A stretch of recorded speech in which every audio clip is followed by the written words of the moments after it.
గారు, నరేంద్ర గౌడ్ గారు, పెద్దలు బాలరెడ్డి గారు, కృష్ణారెడ్డి గారు, చెన్నకేశ్వర రెడ్డి గారు, అర్జున్ గౌడ్ గారు, నవీన్ గౌడ్ గారు, రవీంద్ర రెడ్డి గారు,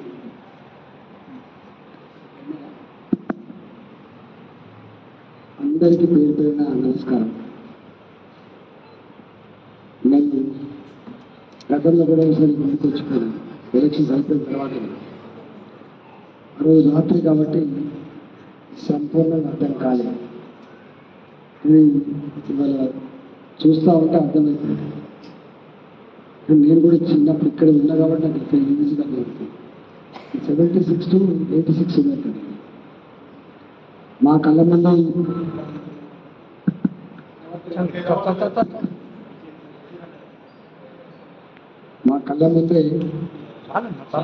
ఈ పిఎన్టీ కాలనీ నిర్మాణం ఇవన్నీ జరిగినాయి కాబట్టి మాకు కూడా అంత ఎంతో అవగాహన ఉన్నది. ఈ 10 రోజులుగా జరిగే టీవీ డిబేట్స్, మేధావుల యొక్క ఆర్గ్యుమెంట్స్ అని కూడా మేము చూస్తున్నాం. చాలామంది హైడ్రాకు వ్యతిరేకంగా మాట్లాడడానికి సాహసం చేయలేదు. ఎందుకంటే ముఖ్యమంత్రి గారేమో నా చరిత్ర అంతా పక్కన పెట్టు, ఇప్పుడు నేను కృష్ణావతారం ఎక్కిన, అర్జున అవతారం ఎక్కిన అని చెప్పి చెప్తా ఉంది. కాబట్టి దాన్ని తోడుగా అక్కడక్కడ పెద్దవాళ్ళే కూడా మేము కేర్ చేస్తలేము, కూడగొంటున్నామని ఒక సందేశం పంపించి ఉన్నాడు. కాబట్టి ఇంతకుముందు చెన్నకేశ్వర గారు చెప్పినట్టుగా కొంత భయానికి పోలేదు. ఎందుకంటే ఒక తరం కష్టపడితే తప్ప ఒక ఇల్లు కట్టుకోలేదు. ఒక ఉద్యోగి, చిన్న వ్యాపారి సొంత ఇంటి కళ నెరవేరాలంటే ఎన్నో సంవత్సరాలు కష్టపడితే తప్ప ఆ ఇంటి కళ నెరవేరదు. చాలామంది నెల కింద ఈఎంఐలు కట్టుకొని, చాలామంది వాళ్ళు ప్రైవేట్లో అప్పులు తెచ్చుకొని ఇట్లా రకరకాల పద్ధతిలో కట్టుకొని ఉంటారు. ఇల్లుకు లోన్ కూడా నీకు 5 ఏళ్ళకు 6 ఏళ్ళకు లోన్ 14 మాకు ఎవరిని అడగాల్సి అక్కర్లేదు, ఎవరికి నోటీస్ ఇవ్వాల్సి అక్కర్లేదు, మనం ప్రశ్నించే అధికారం ఎవరికి లేదు. మా మేమే అనే పద్ధతులు కూడా వాళ్ళు మాట్లాడుతున్న భాష చూసి మరింత భయపడమాట మాకు కూడా అనేక సార్లు మాట్లాడలే బయట. ఆ డిబేట్స్ అన్ని కూడా మీరు చూసి ఎంత బాధ అనిపించే అంశం అంటే, ఇలాతో దుర్మార్గంగా కబ్జా కోర్లై చెరువులన్నీ కబ్జా చేసి కట్టినటువంటి చర్చ పోయింది బయట. చెరువు ఎఫ్టీఎల్లో కానీ చెరువు బఫర్ జోన్ అని చెప్పి ఇప్పుడు నిర్ణయించిందో అవన్నీ కూడా బాధ్యత ఆనాడు ప్రభుత్వ పరంగా కావచ్చు, ప్రైవేటు పరంగా కావచ్చు, లేఅవుట్లు చేసి అమ్మబడ్డా, పర్మిషన్ ఇవ్వబడ్డా, రుణాలు పొందిన కాలనీలు ఇవన్నీ కూడా. మొన్న నేను ఒక అల్వాల్ అనేటువంటి పెద్దరాయుడు చెరువు దగ్గర పోయినాను. 1968లో ఆ కాలనీ చేసింది. 1968లో అక్కడ అప్పుడు ఆ చెరువు విస్తీర్ణం 17.5 ఎకరాలు. ఆనాడు వాళ్ళు చెప్పిన మాట ప్రకారంగా చేపలు పట్టుకుని కూడా వచ్చేది, బట్టలు ఉతికే వాళ్ళు కూడా వచ్చేది, చెరువు ఎండిపోయినప్పుడు మట్టి తీసుకుపడలు కూడా వచ్చేది, కుమ్మరి మట్టి గుండెల కోసం. ఇంత గొప్పగా ఉండేటువంటి చెరువు కానాడు ఈ ఇండ్లు కాలనీ రూపంలో ఎవాల్వ్ అయితే ఇప్పుడు వచ్చి 48 ఎకరాల చెరువు ఉందని, మేవన్నీ ఎఫ్టీఎల్ కిందకి వస్తాయని, బఫర్ జోన్ కింద వస్తాయని చెప్పి మాకు 180 మందికి నోటీసులు ఇచ్చిపోయింది సార్ అని చెప్పి. ఆ నోటీసులు కూడా కేవలం ఇళ్ళకి మాత్రం లేదు, దేవాలయానికి కూడా నోటీస్ ఇచ్చింది. అంటే ఎట్లా ఉంటుంది పాలకులు అన్నది చెప్తున్నాడు. వాటికి ఇచ్చేసి శ్మశాన వాటికలకు కూడా నోటీస్ అడ్డపెట్టిండ్రు, ప్రజలు కట్టుకునే కమ్యూనిటీ హాల్లకు కూడా కట్టబెట్టిండ్రు. జనరల్గా మనం వెంటనే ఇల్లు అంటేనేమో మనం నోటీస్ తీసుకోవాలి, గుడి ఎవరు తీసుకోవాలి, శ్మశాన వాడికి ఎవరు తీసుకోవాలి, అంటిపెట్టిపోయింది. నేనేమంటున్నా, మేమెవ్వరం ప్రకృతికి వ్యతిరేకం కాదు, ఆరోగ్యానికి వ్యతిరేకం కాదు, ప్రభుత్వ కట్టుబాట్లకు వ్యతిరేకం కాదు, చట్టానికి అంతకంటే కూడా వ్యతిరేకం కాదు. కానీ మేము తీసుకున్నది బాధ్యత ఆనాటి రెవెన్యూ ఉద్యోగులు ఇది భూమి లేఅవుట్ కోసం అనుమతిస్తే దానికి మున్సిపాలిటీలో లేకపోతే గ్రామ పంచాయతీలో లేకపోతే జిహెచ్ఎంసీలో ఆనాటి municipal corporation Hyderabad municipal corporation ఇస్తేనే మేము కోరుకున్నాం. కానీ ఇవాళ ఇవన్నీ ఇల్లీగల్ అంటే ప్రభుత్వాలంటే కంటిన్యూస్ ప్రాసెస్. ప్రభుత్వం రేవంత్ రెడ్డి ప్రభుత్వం, కేసీఆర్ ప్రభుత్వం టెక్నికల్గా మనం మాట్లాడుకుంటాం కానీ ప్రభుత్వమే ప్రభుత్వం అంటాం. అది బీజేపీ ప్రభుత్వమా లేకపోతే టీఆర్ఎస్ ప్రభుత్వమా లేకపోతే కాంగ్రెస్ ప్రభుత్వమా, పార్టీల పరంగా ఎవరి ప్రభుత్వం అంటారు. మీరు మోడ్లో చూడండి, తెలంగాణ రాష్ట్ర ప్రభుత్వం అని ఉంటుంది. మోడ్లో కేసీఆర్ ప్రభుత్వాన్ని చూసింది ఎప్పుడైనా, రాజశేఖర ప్రభుత్వాన్ని అనగా చూసింది ఎప్పుడైనా, ఆనాటి ఆంధ్రప్రదేశ్ రాష్ట్ర ప్రభుత్వం లేదా తెలంగాణ రాష్ట్ర ప్రభుత్వం అంటే తప్ప వ్యక్తుల పేరిట కానీ పార్టీల పేరిట కానీ ప్రభుత్వానికి ఉండవు. అంటే అర్థమేంటి, 1952లో రాష్ట్రం ఏర్పడిన తర్వాత మన రాష్ట్రానికి అప్పటి నుంచి ఇప్పటిదాకా అనేక మంది ముఖ్యమంత్రులు పోయినారు, అనేక పార్టీలు కూడా పోయినాయి. కానీ ప్రభుత్వం అయితే కంటిన్యూస్ ప్రాసెస్. సేమ్ థింగ్ కలెక్టర్లు కావచ్చు, సేమ్ థింగ్ రెవెన్యూ డిపార్ట్మెంట్, మన రిజిస్ట్రేషన్ డిపార్ట్మెంట్ కావచ్చు, సేమ్ మున్సిపాలిటీ కావచ్చు అని ఉంటుంది. కానీ వాళ్ళ కొత్త భాష ఏమిటన్నామంటే ఆనాటి ప్రభుత్వాల గురించి మాట్లాడకుండా మేము అవతార పురుషులం, మాకు ఇవి కావాలని చెప్పి వాళ్ళు కొట్టుకుంటూ పోతూ ఉంటే దానికి వత్తాసు పలికే వాళ్ళు కూడా ఆహా ఓ అంటూ ఉంటే బాధ అనిపిస్తారు. మేము మాట్లాడితే మా మీద ఒక ఆయన విరుచుకపడ్డాడు, ఆయన ఎందుకు విరుచుకపడ్డా తెలియదు. నేను అంటున్నా, ఇవాళ సుప్రీంకోర్టు ఒక జడ్జిమెంట్ ఇచ్చింది. జడ్జిమెంట్ అంటే కామెంట్ చేసింది. కామెంట్ ఏం చేసింది, ఎక్కడ పడితే అక్కడనే ఎట్లా పడితే అట్లే ప్రజల ఆస్తులు కూల్చే అధికారం మీకు ఎవరు ఇవ్వలేదు అన్నారు. రాజ్యాంగబద్ధంగా సంక్రమించబడ్డ పదవిలో ఉన్నవాళ్ళు రాజ్యాంగానికి కట్టుబడి నడుచుకోవాలి తప్ప నీ తాత జాగీర్లాగా నడుచుకోవడానికి ఆస్కారం లేదని చెప్పి మన హైకోర్టు ముట్టకాలేసింది. మీరు కాదు, మీరు వ్యవస్థ అనే విషయం మర్చిపోతుందని చెప్పాలి. అందువల్ల ఇవాళ ఎట్టి పరిస్థితులు ఇప్పుడు సర్వం నగర్ చెరువు మీద మళ్ళీ ఎంత గొప్ప చెప్తారంటే అసలు వీళ్ళు నేను అడుగుతున్నా ఎంత గొప్ప మీద ఏ చెరువల్లో ఒక దగ్గర మా చంద్రకేశ్వర రెడ్డి గారు చాలా చేసినట్టుగా నీళ్లు తాగే పరిస్థితి ఉందా? నీళ్లు తాగుడు పక్కబట్టి బట్టలు ఉతుకే పరిస్థితి ఉందా? అసలు దీన్ని మొత్తం బండ్లు వేసిన తర్వాత కూడా నడిచిపోవాలి కూడా ముక్కు మూసుకొని పోవాలి, వాకింగ్ వచ్చేటాల్లో కూడా ముక్కు మూసుకొని పోవాలి. ఒక్క మాటలో చెప్పాలంటే ఈనాటి చెరువులు ఆనాటి చెరువుల వలె కన్న తల్లి కాదు.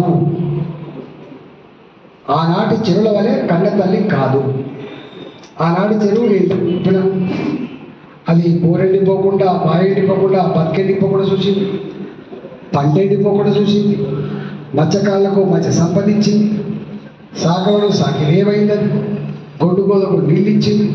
మనం ఎప్పుడైతే సీజనల్ బర్డ్స్ వస్తాయని చెప్పినామో ఆ సీజనల్ బర్డ్స్ వచ్చినాయి. ఇవాళ ఇది ఒక గరళమా, దాని ఒక విషపూరితమైనటువంటి చెరువుని తయారు చేసి ఒకనాడు వాటర్ బాడీస్ పక్కపొంటి ఇల్లు కట్టుకోవడం ఒక గౌరవంగా ఆరోగ్యవంతంగా భావించిన మనిషి ఇవాళ దీన్ని పక్కకున్నటువంటి మనిషికి దుర్గంధపూరితమే కాకుండా డెంగీ జ్వరాలకు నిలయమైపోయిన వాస్తవమా కాదా? నేను అడుగుతున్నా, మేధావులకు అడుగుతున్నాను. ఇవాళ ఈ చెరువుల పక్క పట్టి ఈగలు, దోమలు, గుర్రపు టెంక, కంపు వాసన మీరు తెలుస్తుంది. కానీ మీరు ఎక్కువసేపు ఉండి ఈ కట్టమే నడిచిన తర్వాత ఈ బట్టలు ఇక్కడ బయటకు పోతే ఈ బట్టలకు వాసన వస్తుంది, ఈ చెరువు వాసన వస్తుంది. మీకు ఏర్పడదుగా, మీకు అంతా అలవాటు అయిపోయింది కదా. కొత్తగా వచ్చిన మొన్న వచ్చినప్పుడు చక్కగా ఎందుకు ఇంత వాసన వస్తున్నప్పుడు కూడా వచ్చింది. కానీ మీకు అలవాటు అయిపోయింది. నేను పోల్ట్రీ ఫార్మ్ వెళ్తాను, పోల్ట్రీ ఫార్మ్ మాకేమనిపోయేది, ఇంకా మాకు చూసి అది అలవాటు అయిపోయింది కాబట్టి. కానీ మీరంతా మాత్రం వాసన వస్తాం. ఇవాళ ఈ చెరువుల పక్క పండి ఇంత దుర్గంధం ఉంది. నేను అంటున్నా, మేధావులు చేసే ఆర్గ్యుమెంట్స్ కానీ పర్యావరణవేత్తలు కోరుకునేది తప్పకుండా వెల్కమ్ చెప్పాల్సింది.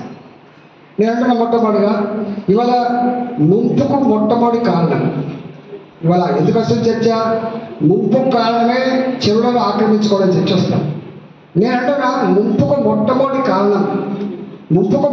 కారణం ఏంటంటే, ఏ చెరువులకైతే నీళ్ళు తెచ్చేటువంటి వాగులు ఉంటాయో, మళ్ళీ మత్తడి పడితే ఆ నీళ్ళు తీసుకుపోయే వాగు ఉంటాయి. చెర్లకు నీళ్ళు తెచ్చేవాగు, చెరువు కిందికి పోతే నీళ్ళు తీసుకుపోయే వాగు. అది ఒకటే పేరు ఉంటుంది కావచ్చు, వాగు ఎంత దూరం పోయినా ఒకటే పేరు ఉంటుంది. మూసినే ఎక్కడికి పోయినా మూసినే.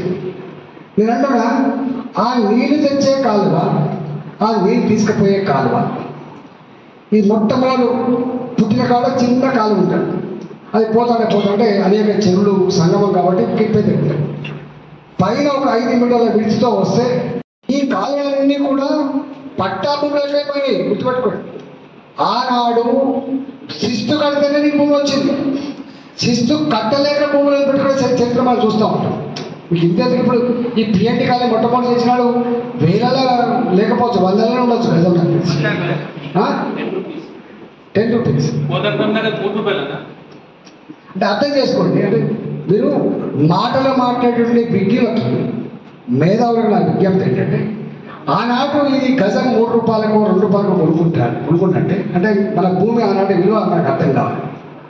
అంటే ఒకప్పుడు ఎవరు కూడా కాలువలల్లో పోయినటువంటి భూముల గురించి పట్టించుకోలేదు, చెర్లల్లో మునిగేటువంటి భూముల గురించి పట్టించుకోలేదు, లేదా భూమి పట్టించుకోలేదు అన్నాడు.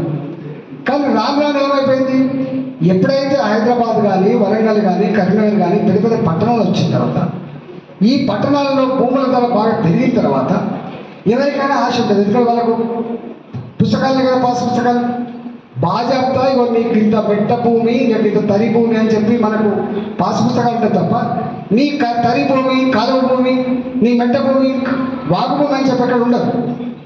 కాబట్టి ఆనాడు వాళ్ళు పెద్దగా పట్టించుకోలేదు. కాబట్టి ఆ కాలువలన్నీ కూడా సజీవంగా ఇప్పటికి కూడా ఊళ్ళో అట్లే ఉన్నాయి. కానీ పట్టణాల్లో ఎందుకు లేవంటే అవి బాధ్యత పట్ట భూములు ఉన్నాయి కాబట్టి. ఒక గుంట అమ్ముకుంటే 2 కోట్ల రూపాయలు వచ్చేటువంటి సందర్భం వచ్చింది కాబట్టి, గుంట అమ్ముకుంటే కూడా 1 కోటి రూపాయలు వచ్చేటువంటి రోజు వచ్చిన తర్వాత వాళ్ళకి ఎక్కడ ఎందుకు వస్తుంది చెప్పండి. వాళ్ళు మెల్లగా అవన్నిటికీ హద్దులు పెట్టించుకున్నారు, పొలిపించుకున్నారు, హద్దులు పెట్టించుకున్నారు, మట్టి నింపించుకున్నారు, ఇలా ఇల్లు కట్టించుకున్నారు. నేను ఏమంటున్నా, ఈ ప్రభుత్వానికి నేను చేసే మొట్టమొదటి సూచన ఏంటంటే, మీరు ఆ భూములన్నీ కూడా వాళ్ళ భూములే, వాళ్ళ పట్టా భూములే, అవి కూడా ఆక్రమించుకున్నారు. కాబట్టి మీకు వేరే ఆల్టర్నేటివ్ లేదు. కాబట్టి ఇవాళ ఇల్లు మొత్తం కూర్చాలంటే 100,000 కోట్ల రూపాయలు విధ్వంసమైనటువంటి ఆస్కారం ఉంటుంది. కాబట్టి ఇప్పటిదాకా నాకు చూపించుకుంటూ వచ్చింది మా వాళ్ళు చేశాం. ఇవాళ ఇదంతా రోడ్డు కొట్టి మంచి కాలువ కట్టిందంటే, కాలువ బందోబస్తు ఉందంటే బందోబస్తు ఉంది. 50 టన్నుల లారీ పోతే కూడా ఏం కాదని చెప్పాడు, అంత స్ట్రాంగ్. ఇవాళ ఏమంటున్నాం, ఇవాళ నీవు పాత కాలువల మీద కట్టిన ఇళ్ళన్నీ కూడా కూల్చివేసే దానికంటే కూడా మంచిగా ఇంజనీర్తో ప్లాన్ చేసి 30 ఫీట్ల రోడ్డు, 40 ఫీట్ల రోడ్డు, 20 ఫీట్ల రోడ్డు అయితే పక్కా ఉంటాయి హైదరాబాద్. ఈ రోడ్లలో ఒకటి కాకపోతే 2 దిక్కుల 3 దిక్కుల వచ్చే నీళ్ళని బట్టి వేసుకొని ఇక్కడ బయట నీళ్ళు వదిలిపెట్టే ప్రయత్నం చేస్తాం. ఎక్కడ కూడా ఎన్ని నీళ్ళు వచ్చినా కూడా మనకు గోదావరి 22 లక్షల క్యూసెక్ల నీళ్లు హైయెస్ట్ అని మనం అంటాం. కృష్ణ 13 లక్షల క్యూసెక్ల నీళ్లు హైయెస్ట్ అని అంటాం. సేమ్ సరళనాథ చెరువుకు వచ్చే నీళ్ళు 500 క్యూసెక్లు కావచ్చు, పోయే నీళ్ళు 500 క్యూసెక్లు కావచ్చు. అట్లా లెక్కలు కట్టి, ఇప్పటికైనా లెక్కలు కట్టి, మనకు హైదరాబాద్ రోడ్లో కుదో లేదు కాబట్టి, మనకు మ్యాటర్ మనీనే కాబట్టి, మనం బాక్స్ కలవట్ లెక్క కట్టుకొని పోతావా, లేకపోతే బాధ్యత పైపులు వేస్తావా 100 సంవత్సరాలు. మొట్టమొదటిగా గవర్నమెంట్ ఏంటి అంటే, నిజంగానే కనుక ప్రజల మేలును కోరే గవర్నమెంట్ కనుక అయితే, నేను మొట్టమొదటి సూచన చేస్తున్నా, ఈ విధ్వంసం, ఈ ధ్వంసాల కంటే కూడా ఆ కాలువలు వెంబడి ఆ కాలువలకు బ్రహ్మాండమైన నాలుగు కట్టి బయటేయాలని చెప్పి నేను కోరుతున్నా. దానికి 1 గజం కూడా భూమి కొత్తగా అక్వైర్ చేయాల్సిన లేదు, రోడ్లనే కట్టుకోవచ్చు. మీరు చూపించిన SNDP కింద రోడ్లు ఇంకా అవసరమైతే ఇంకా కొంచెం ఎక్కువ స్ట్రెంత్తో కట్టు, నాణ్యత ఎక్కువ ఉంటుంది కట్టు. ఎందుకంటే మళ్ళీ వాటికి వెళ్ళి పోతాయి, మళ్ళీ రేపు తీయాలంటే కష్టమైంది. కాబట్టి 40 100 ఏళ్ళు 150 ఏళ్ళు వేసేటువంటి కరెంట్ సిస్టమ్ పెట్టచ్చు. నెంబర్ 1. దాంతో ఇవాళ ఎక్కడికక్కడ నీళ్ళు లాగేది ఆగిపోతుంది. నెంబర్ 2, ఇప్పుడు దాకా పోతున్నప్పుడు ఒక మాట వేరే చెప్పాడు. ఒకరేమో ఈ కట్ట వేయడం వల్ల నీళ్ళు అటు పోలే, అవి ఎక్కడ తల్లిని అని చెప్పి తల్లి.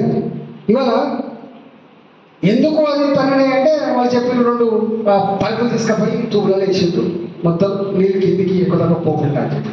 అంటే అర్థమైంది అంటే కింద క్యారీయింగ్ చేసే కెపాసిటీ కాలువ లేకపోవడం వల్ల ఆ వరద నీటిని భరించలేక వాళ్ళే ప్రజలే వచ్చి ఒకటి వేసి పాపులేషన్.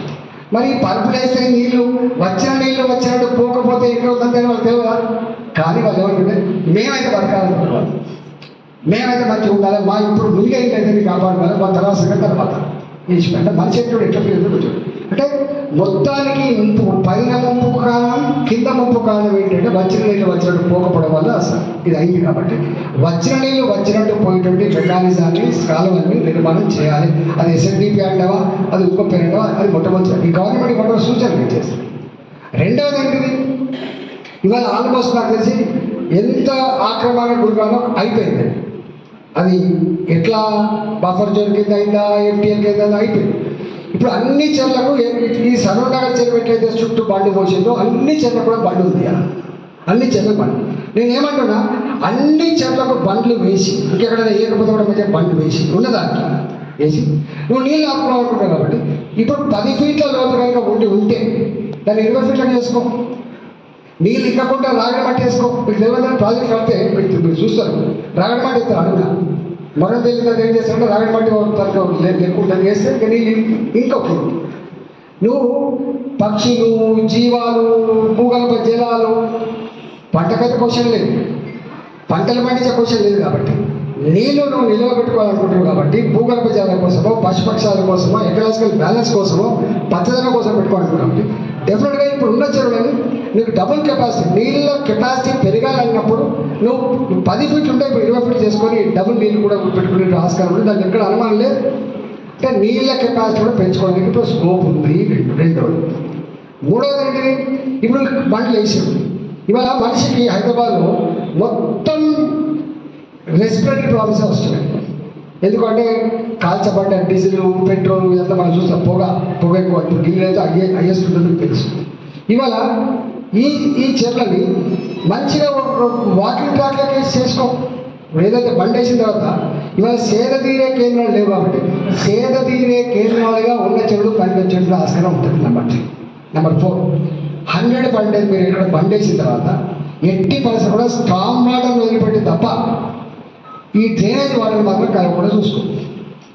డ్రైనేజ్ వాటర్ నువ్వు డ్రైనేజ్ వాటర్ కలవకుండా అంటే ఏం చేయాలో చాలా చూసినా మనం సింపుల్. మన కేసీఆర్ గారు చెప్పిండు, నేను హుస్సేన్ సాగర్ నీళ్ళను పాలన నీళ్ళ లెక్క తయారు చేస్తా, కొబ్బరి నీళ్ళ లెక్క తయారు చేస్తా, మళ్ళీ ఈతలు కుట్టాల మన పోలగాలి, మళ్ళీ చేపలు పట్టాల మన మత్స్యకాలని చెప్పాడు. అవునా కదా? నేను చెప్పాను, బాగా చెప్పాను. ఏం చేయాలి దానికి? SGPలు పెట్టి మళ్ళా అక్కడ చేసి శుద్ధి చేసి నీళ్ళు తీసుకొచ్చు కాదు.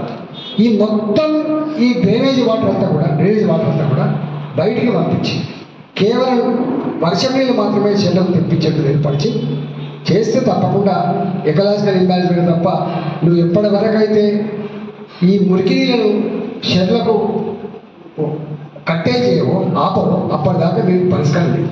నేనంటున్నా రేవంత్ రెడ్డి గారికి, ఇగో 2వ సూచన అది. 3వ సూచన ఈ మొత్తం డ్రైనేజ్ వాటర్ కూడా పోకుండా ఆపమని చెప్పి కోరుతున్నాను. ఎన్ని కట్టినా మీకు తెలుసో ఒక గోదావరి మీద కట్టబడ్డ ప్రాజెక్టులు కావచ్చు, గోదావరి నుంచి లిఫ్ట్ చేయబడ్డ తర్వాత కట్టినటువంటి ప్రాజెక్టులు కావచ్చు, ఇవాళ మొత్తం మహబూబ్నగర్లో లిఫ్ట్ ఇరిగేషన్ తర్వాత వచ్చిన చెరువు చాలా వచ్చినాయి. ఇవాళ ఒక్కటి కాదు, మీరు చూడండి తెలంగాణలో ఉన్న వాటర్ బాడీస్ ఎక్కడ లేవు.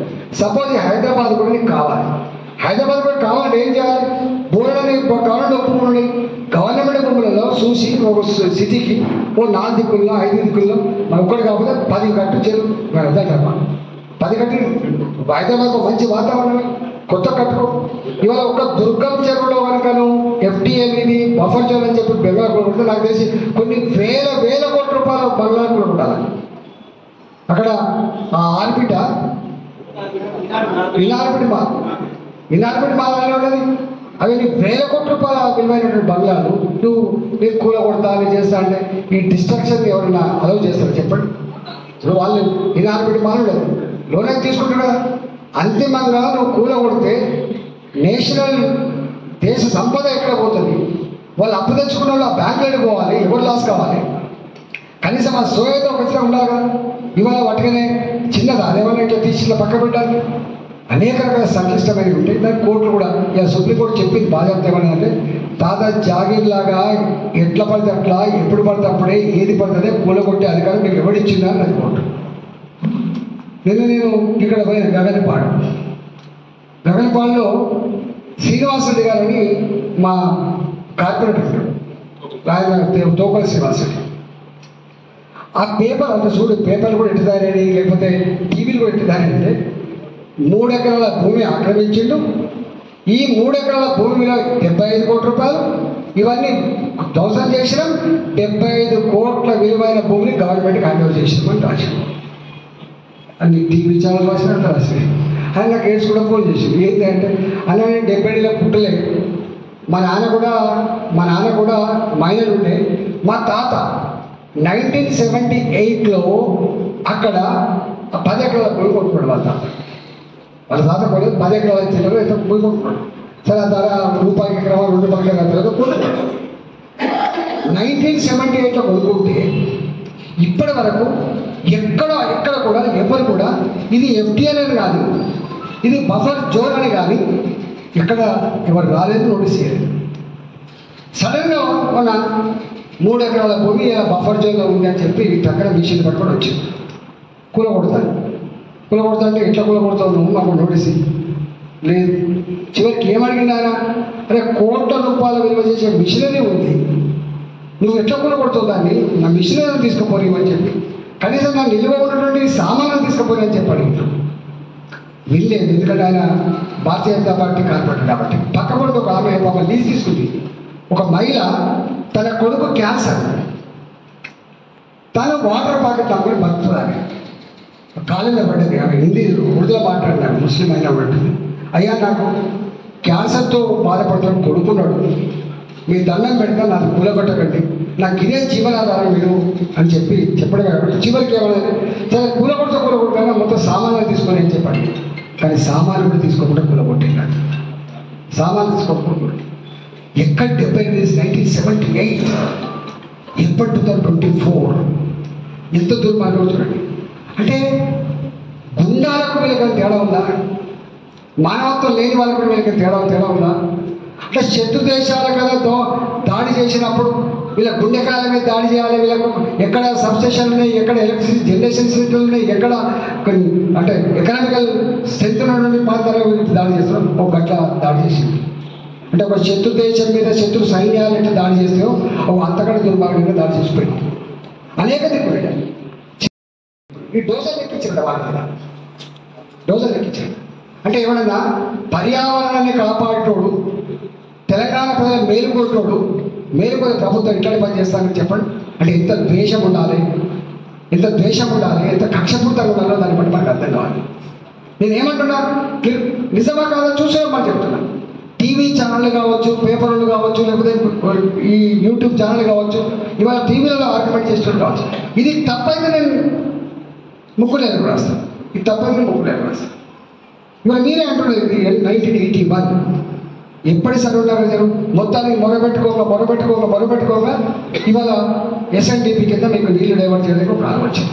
ఇవాళ మీరు అంటున్నారు ఒక్కనాడు కూడా మాకు ఇప్పుడు నీళ్ళ ముంపు గురైతుంది అంటే బాధ మాకు లేదు సార్ అంటున్నారు. ఈ కాలు ఎప్పుడైనా వాడినంటే ఈ కాలు వచ్చిందంటే మాకు ఇంకా గట్టి వర్షమే పడదంటారు. గట్టి వర్షం పడితే కూడా ఇవాళ నీళ్లు మాకు బాగా పెరిగిపోయేటువంటి ఆస్కారం ఉందంట. ఇక్కడ వచ్చి నువ్వు ఇప్పుడు ఇవాళ చూసిపోయిననుకో, చూసిపోతున్న టైం అవుతారు, నోటీస్ పక్క పెట్టు. వాళ్ళు వచ్చిందంటగా అమ్మ వీళ్ళు రాబందులకు వచ్చింది, వీళ్ళ నీతి లేట, నిజాయితీ లేట, వీళ్ళకు మానవత్వం కూడా లేట, వీళ్ళు ఏమైనా చేసిపోతున్నా అని చెప్పి భయం అయితే ఇవాళ ప్రభుత్వాన్ని చూసి ప్రజలు భయపడే పరిస్థితి వస్తే కంచే చీరలు మీద ఎట్లుంటుంది చెప్పండి. ఇవాళ మనం మాకు అన్యాయం జరుగుతుందని చెప్పి ఒక పోలీస్ స్టేషన్ పోతాం, మాకు భూమిలో అన్యాయం జరిగిందని చెప్పి కలెక్టర్ దగ్గరికి పోతాం, ఎంఆర్ఓ దగ్గరికి పోతాం. మాకు అన్యాయం జరిగిందని కోర్టుకు పోతాం. కోర్టుకు పోవద్దని చెప్పి సాటర్డే సండే, కోర్టు సాటర్డే ఉండదు, సండే ఉండదు. అంటే సాటర్డే సండే కోర్టు రోజు చూసుకొని ఫ్రైడే నాడు రాత్రి పూట జమ చేసుకొని దొంగల లెక్క దాడి చేసే పరిస్థితి వచ్చిందంటే వీళ్ళు సమాజ మేలు కోరే వాళ్ళ, వీళ్ళు మనల్ని ఇబ్బందులకు గురి చేసే వాళ్ళు ఆలోచించారు. ప్రభుత్వం ఎప్పుడైనా చేస్తా? ప్రభుత్వానికి కూడా లక్షణం ఏంటిది? కుటుంబం మీద తండ్రికి ఎట్లయితే దీన్ని బాగు చేసుకోవడానికి కాంక్ష ఉంటుందో తండ్రి పాత్ర తల్లి పాత్ర పోషించేదే ప్రభుత్వం. అవునా కదా? ఈ రాష్ట్రానికి తండ్రి ఎవరు? ముఖ్యమంత్రి. ఈ దేశానికి తండ్రి ఎవరు? ప్రధానమంత్రి. ప్రభుత్వం. కానీ ఏ తండ్రి ఇవాళ మనల్ని కాపాడను కా తండ్రి నథింగ్ లేదు, మీరు పోండి, దాడి చేయండి, కూల్ చేయండి అని చెప్తే వాళ్ళు కోచి కొబ్బరికాయ దొరికినట్టుగా వాళ్ళు ఇంకా విస్తృతంగా చేస్తే ఎటువంటి మీరు ఒకసారి చెప్పండి. కోర్టుకు పోతాం, అది వేరే విషయం. కానీ జరగాల్సిన నష్టం జరిగిపోయింది. నేను అంటున్నా, మీరు నిశ్చింతగా ఉండండి, మీరు నిశ్చింతగా ఉండండి. నాలాంటి మనం ఉంటారు తప్పకుండా. ఎందుకో నాకు చిన్నప్పటి నుంచి కూడా మళ్ళీ ఇప్పటిదాకా కూడా అనేవాడు. నేను ఇబ్బంది వస్తున్నా, చంద్రబాబు నాయుడు గారితో కొట్లాడుతున్నాం, రాజశేఖర్ గారితో కొట్లాడుతున్నాం, ఇవాళ మళ్ళీ రేవంత్ రెడ్డి గారితో కొట్లాడే పరిస్థితి నాకే వచ్చింది. అయితే నేను అదృష్టంగా భావిస్తాను, బాధపడుతున్నాను. అంటే ఈ దేశంతో కోపంతో ఆ ప్రభుత్వాలు కూడా కేసీఆర్ గారు వట్టిగా రాలేదు. అనుకుంటాడు ఏదో రేవంత్ రెడ్డి గారు ఏదో అద్భుతం చేస్తారని చెప్పి ఓట్లు లేదు. కేసీఆర్ అయితే ఫస్ట్ గద్దె దించాలని చెప్పి భావించారు. మీరు భావించారు కాబట్టి వేసిన కర్మానికి నేను వచ్చినప్పటి నుంచి చూస్తున్నాను, పని చేస్తున్నాను. నేను విమర్శించట్లేదు, నాకు కోపం లేదు, నాకు ద్వేషం లేదు. నాకు ద్వేషం వల్ల ఏంటంటే అకారణంగా వచ్చేది. ప్రతి దానికి ఒక సొల్యూషన్ ఉంటుంది, ప్రతి దానికి ఒక సొల్యూషన్ ఉంటుంది. నువ్వు చెప్పే గ్లోబల్ వార్మింగ్, నువ్వు చెప్పే ఎకలాజికల్ బ్యాలెన్స్, ఎవరు మాట్లాడుతున్నాడు, మోడీ గారు చెట్లు పెట్టమన్నాడు, మోడీ గారు వద్దంట. నీకు తెలుసో కదా, నేను హెలికాప్టర్లో తిరుగుతున్నప్పుడు చూసేది, రోడ్డు పక్క పడ్డే జంగల్ ఉంటుంది, రోడ్లో లోపల జంగలే ఉంటుంది. అంత డీప్ పర్సన్ రాసి ఉంటుంది, ఏముంటుంది, అంత కథమైపోయింది. కానీ మీరు దేన్ని చేయాలన్నా కూడా నిజాయితీగా చేయండి, ధర్మంగా చేయండి, ప్రజలు ఇన్వాల్వ్ చేయండి. ప్రజలు కాపాడగలుగుతారు తప్ప ప్రభుత్వం మాత్రమే కాపాడే, ప్రభుత్వం మాత్రమే చేయడానికి సత్తా ఉండదని నేను అంటున్నాను. ఎప్పటివరకైతే ప్రజలు సెన్సిటైజ్ కాదు, ప్రజలు ఇన్వాల్వ్మెంట్ ఉండదో అప్పటి వరకు ఏం జరిగే ఆస్కారం ఉండదు. కాబట్టి ప్రజల్ని మీరు మెప్పించండి, ఒప్పించండి, ఇన్వాల్వ్ చేయండి, వాళ్ళతో చేయించండి తప్ప ప్రజల మీద నాకు అధికారం ఇచ్చిండు, నేను ఎట్లా గట్ట చేస్తా అంటే నీ అబ్బాయి జాగిరి కాదు బిడ్డ అని చెప్పి మేమంటాను తప్ప నీ తాత జాగిరి కాదు. ఆఫ్టర్ ఆల్ ప్రభుత్వాలు ఎమ్మెల్యే గిరి, నీ కార్పొరేటర్ గిరి, నా ఎంపీ గిరి, ఇవన్నీ ఓట్లకు పుట్టినాయి. ప్రజలు దయదలిసి భిక్ష పెడితే వచ్చిన పదవులు తప్ప ఈ పదవులు అమ్మించింది కాదు, ఈ పదవిని నానించింది కాదు, కొనుక్కుంటే దొరికే సరుకు కాదు. ఇది ప్రజల ఆశీర్వాదం వచ్చింది, ప్రజల ఆశీర్వాదం వచ్చింది. ప్రజల ఆశీర్వాదంతో వచ్చిన పదవి ప్రజలను కాపాడడం కోసం వస్తుంది, సమాజ శ్రేయస్సు కోసం వస్తుంది, చల్లగా చూడమని చెప్పింది తప్ప దౌర్జన్యం చేయమని చెప్పారు. చెప్పారా? ఇంకా చాలా ఆశ్చర్యకరమైన విషయం ఏంటంటే అసలు క్యాబినెట్ మంత్రులకు తెలియకుండానే, క్యాబినెట్ ఆమోదం లేకుండానే ఇది వచ్చింది, హైడ్రా వచ్చిందని అంటారు. ఇది మరింతతో మాట్లాడు. మరి ముఖ్యమంత్రి గారు చెప్తే ఈయన వచ్చి చేసినట్టే రేపు ఏమవుతుందో మనం చూస్తాం. బాసుల ఆదేశాలను లొంగి పనిచేస్తే, చట్టాన్ని మరిచిపోతే ఎంతటి వారైనా జైలుకు పోతారు, గుర్తుపెట్టుకోండి. ఇంతమంది బాసుల ఆదేశాలు కాదు నీకు కావాల్సింది, చట్టం, చట్టం యొక్క ఆదేశం, చట్టం యొక్క సిస్టమ్, ప్రజలు, ప్రజాస్వామ్యం, ఇవన్నీ ఉండాలి తప్ప వాటికనే పోయి రాపో పూజ చేయపో అంటే పూజ చేస్తాం. ఏదో కోపం వచ్చినాడు ఏం చేస్తారు, ఒకసారి చూస్తారు, రెండుసార్లు చూస్తారు, అందరూ ఒకటైతారు, ఏం చేయాల్సింది చేస్తారు. ప్రజలు తలుచుకుంటే ఏం చేస్తారో బంగ్లాదేశ్ ఉన్నది ఇక్కడ పక్కన, ప్రజలు తలుచుకుంటే ఏం చేస్తారో శ్రీలంక ఉన్నది ఇక్కడ పక్కన, ప్రజలు తలుచుకుంటే ఏం చేస్తారో నిన్న మొన్న కలకత్తాలో చూపిస్తారు. ప్రజల జోలికి పోయే ప్రయత్నం చేయొద్దు. ప్రజలు అమాయకులుగా, ప్రజలను బలహీనులుగా అర్థం చేసుకొని కనుక పిచ్చి పని చేస్తే, వాళ్ళు కనుక ఒకసారి కన్నెర చేస్తే 5 ఏళ్ళు పక్క పెట్టి మళ్ళీ ఎలక్షన్ వచ్చి పక్క పెట్టి అప్పుడు ఎట్లా కొట్టుపడతారు. కానీ దానికన్నా ముందే ఏం చేయాలో చేసే ప్రయత్నం చేస్తారు. కాబట్టి ప్రజల జోలికి ప్రజలు కాపాడాలనుకున్న పోలీస్, ప్రజలు కాపాడాలనుకున్నటువంటి ప్రభుత్వం, ప్రజలు కాపాడుకున్నటువంటి ఐఏఎస్ వ్యవస్థలు, ప్రజలు కాపాడుకోవడం కోసం వచ్చేటువంటి చట్టాలని నువ్వు అపహాస్యంగా చేస్తే మూల్యం చెల్లించక తప్పదని చెప్పి హెచ్చరిస్తున్నాం. మేము హెచ్చరిస్తున్నాం. నీ అయ్యే జాగిరి కాదని చెప్పి చెప్తుంటే బాధ అనిపిస్తుండొచ్చు. కానీ మా ఆస్తులు కొనుక్కొడుతున్నప్పుడు, మా కంటి మీద కొడుకు లేకుండా చేస్తున్నప్పుడు, మా నోటీస్ ఇస్తున్న మాకు ఎంత బాధ కలగాలని చెప్పండి. ఇవన్నీ ఇక్కడ పార్లమెంట్ సభ్యుని మీరు ఏం చేయాలనుకున్నాను, ఏం చెప్పచ్చు? మా ఊళ్ళకు కోవంట అని చెప్పొచ్చిన, మా వాళ్ళకు కాళ్ళకు మునిగితే పళ్ళతో పిలుపుతా అని చెప్పొచ్చిన, మా వాళ్ళ కంటికి రెప్పలా కాపాడుతాని చెప్పొచ్చిన. అందుకే నన్ను ఆశ్రయించాను. కాబట్టి తప్పకుండా నేను మీ వెంట ఉంటా. నాకు నిజంగా 3 నెలలు అవుతుంది. 3 నెలల కాలంలో ఒక్కనాడు కూడా no Sunday for me, every day is Monday for me. పొద్దున్న చేస్తే రాత్రి వరకు ఉంటా. నేను ఇదే పని చేస్తే తప్పకుండా ఇంకా ఏమన్నా వచ్చినప్పుడు మీ అందరి సపోర్ట్తో తప్పకుండా ఖచ్చితంగా చేద్దామని చెప్పి మనం చేస్తే నిశ్చింతగా ఉండమని మీ పనుల్లో మీరు ఉండమని చెప్పి కోరుకుంటూ ఒకసారి తీసుకున్నాం. నమస్కారం. భారత్ మాతకి జై. Ganesh.